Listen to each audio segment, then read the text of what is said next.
We're gonna wait for them to come by and try and stop them and get an interview for you guys. So let's see who we can find out here, you guys. Come on.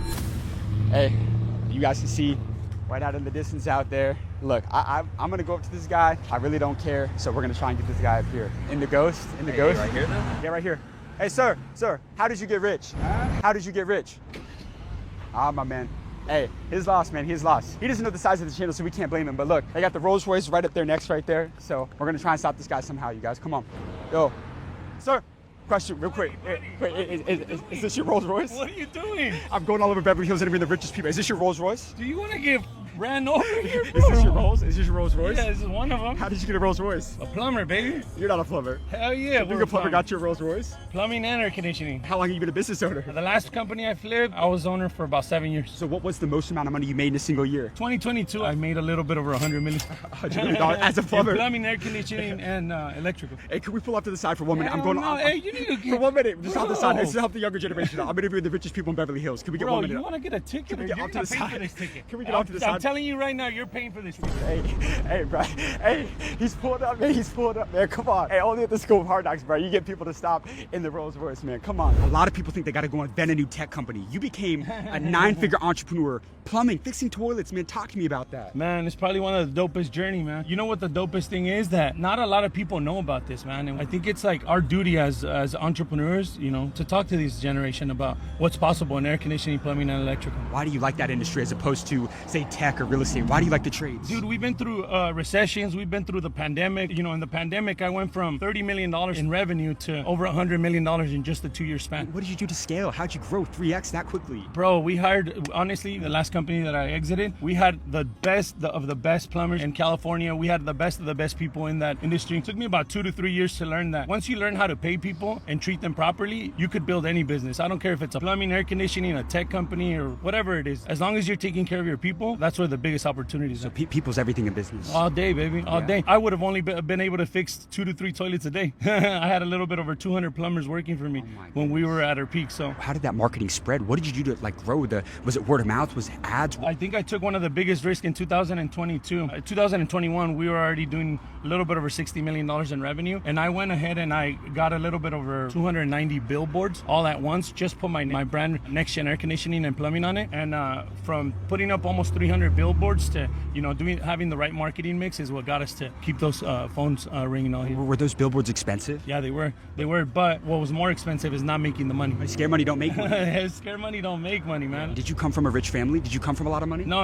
Me and my brother got smuggled into the United States when we were 5 years old. I was 5, he was turning 7 years old. We were smuggled through San Diego. But you didn't let that define you. Hell no. Why not? What do you mean? Hell no. What was your turning point, man? What did you see that made you want to go out there and build an absolute empire, $100 million company? I saw other people doing it, and I'm like, they're not smarter than me. They don't work harder than me. They don't have nothing special. We're all human. And if I could do it, you know, 5 years old, I didn't even know how to speak English. So if I could do it, the opportunities are endless, man. Right. So did you have people that doubted you in business? All day, man. All day. Some of those people were family members. Some of those people were close cousins and friends that I had for years. Right. And they doubted me, but guess what? We just did what we had to do. At any point in time, did you almost go broke? Did you almost fail? Hell yeah. We were in debt, $8.2 million in 2020, right before COVID hit. We were in, the company was in debt $8.2 million, but I knew that we were growing at such a high pace that the company was always going to be worth more than the debt. So you weren't afraid to go take on debt. You took on debt.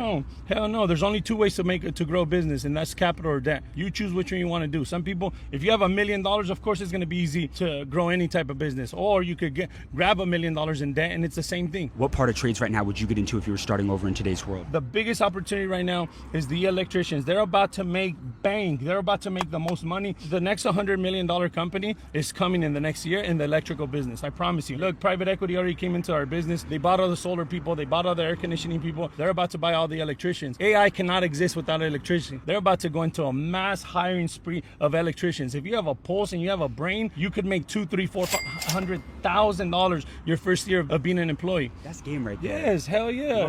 Imagine being 19 years old and somebody telling you, hey, I don't know what to do with my life. Hey, go join the electricians or go into trade school. Your first year, you're going to make $100,000, $200,000, $300,000. Imagine if they would have told us that 20 years ago or 15 years ago or 10 years ago. They keep wanting to put us in college and put us in debt. They don't teach us in school. No, they don't teach us.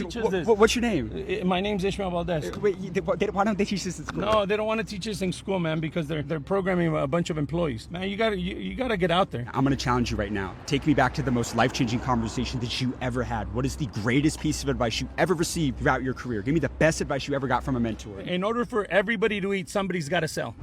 Listen to what I said. In order for everybody to eat, somebody's got to sell. Okay. Sales is the most pivotal part of the business. You got to learn and master sales. Once you learn and master sales, everything else could be taught and learned. But if you can't learn, step number 1 in the process is sell, sell, sell. If you can't learn that, don't worry about step number 2 or step number 3. And did you use an LLC when you started your business? Hell yeah, we used the corporation right when we started the first business. How important was it, the entity structure and building? Man, if you don't know how to structure the company properly, how do you expect to scale it? So the foundation has to be there. The foundation has to be there in the business in order for it to scale. The scale will never happen in the business if the foundation's never there. Let me tell you this right now. I talk to a lot of billionaires, and they always say that the reason why companies fail is because they don't set themselves up for success from the beginning. I used a company called Busy to start my business for my LLC, and I turned it into a multi-million-dollar business. And it protects you. Making sure that you're shielded properly as a person, right? You want to protect yourself as you keep growing your wealth. That's one of the most pivotal parts. And also, with the entity structure, you save so much money as well. Amen. How old are you now? I'm 38. If me and you died tomorrow, and you had one more message to leave with the younger generation, what would that be? Look, the best thing that you could do is when you're betting, bet all in. You never want to be in the middle. I'm going to write a book later on when I retire, maybe in a couple of years from now. It's going to be called Never in the Middle, because you never want to play the middle. Either you're 100% in or 100% out. If you're not 100% into whatever you're going to do, guess what? You're going to fail, no matter what, because there was a million times that I wanted to quit and say, hey, you know what? This is too many employees. We had thousands of employees already. You know what I'm saying? And there's days that you want to give up. And if you're not 100 million% committed to the goal, or you don't